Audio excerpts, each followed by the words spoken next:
Hi there, Jody Tingle Willis here to talk with you today about some common questions I get with regards to Reiki after people have been trained. And so, whether you are newly trained in Reiki or maybe you have been trained in the past, but it never kind of stuck because you had questions that went unanswered, this video or this series of videos may be for you.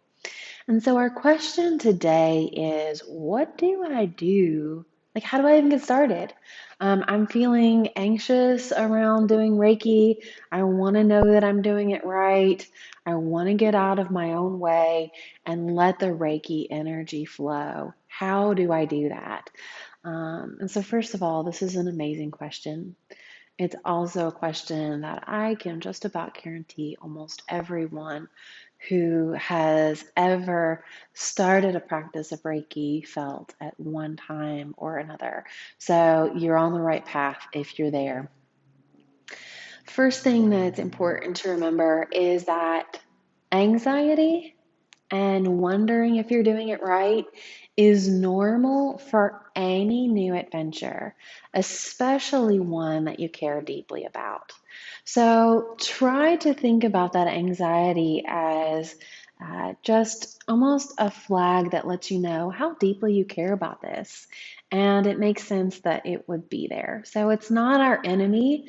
It's actually something that lets us know just how passionate we are about this. And that's a very beautiful thing. I will be making another video on getting started with new things with regards to Reiki and learning how to kind of break it down a little bit. So you might check that out. I'll link that in the comments below if that's something that interests you. The second thing is the higher our anxiety is with anything, oftentimes the lower our level of faith is. And so, for Reiki to flow, we really do have to learn how to manage that anxiety so that we can bring up that level of faith. That it is flowing, that it is, kind of moving through us. So we're not trying to make it happen, or I like to call it like white knuckling through life, like when you're holding onto the steering wheel so tight and you're trying to force traffic to move, or you're holding on to some decision you're trying to make and you're trying to force it to happen. um, Reiki really requires us to loosen our grip and not white knuckle through things. So we do have to work on lowering that level of anxiety so that we can increase that level of faith in order to let that flow. So, one of my main tips with regards to managing anxiety, my favorite personal practice, is to externalize the anxiety. So, what I mean by externalization is when you feel anxiety, see it as something separate from yourself, because the anxiety is not you. You are not anxiety. Anxiety is a feeling. Anxiety is a signpost that lets us know we care about something or something's important to us, but it is not you. It is not who you are. It's not your higher self.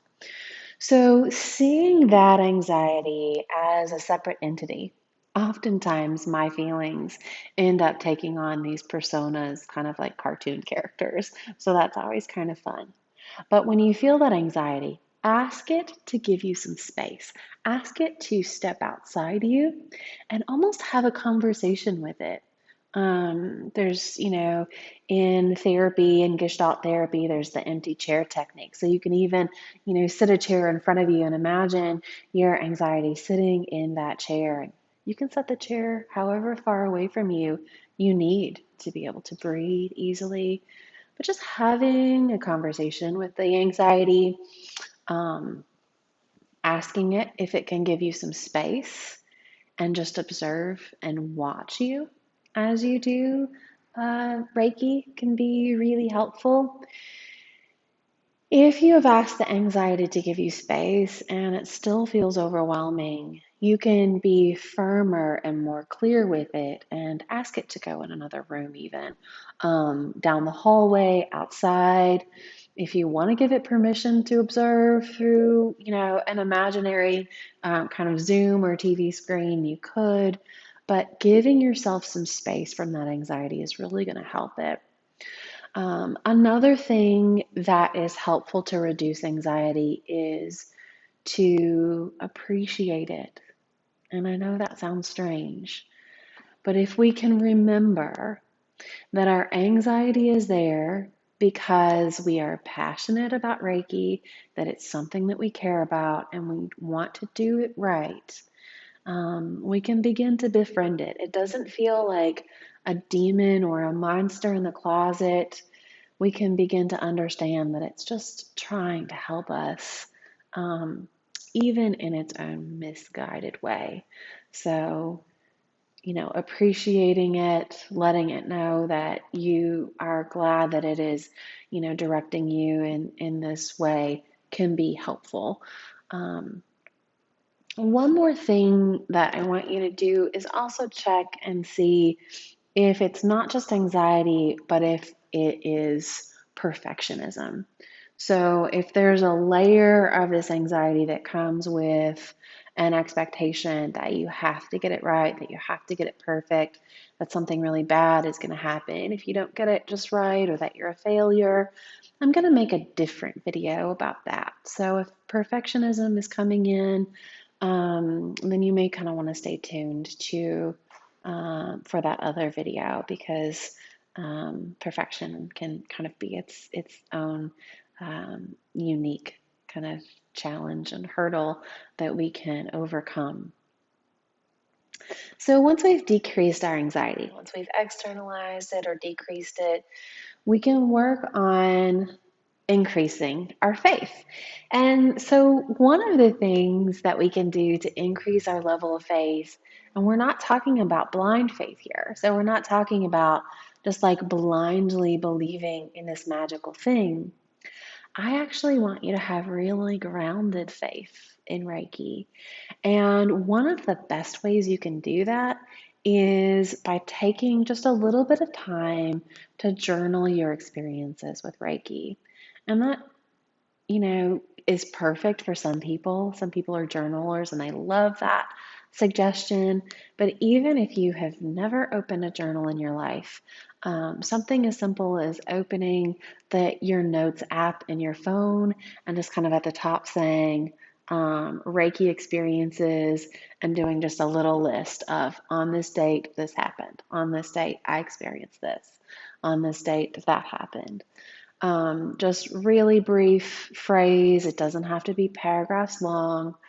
And I would encourage you to start, if you recently did Reiki training, to go ahead and think back to that most recent training and to jot down the experiences that you had in the training as proof, if you will, of your Reiki experience. And so just keep trying it over and over again. On this date, I did Reiki. Here was the results.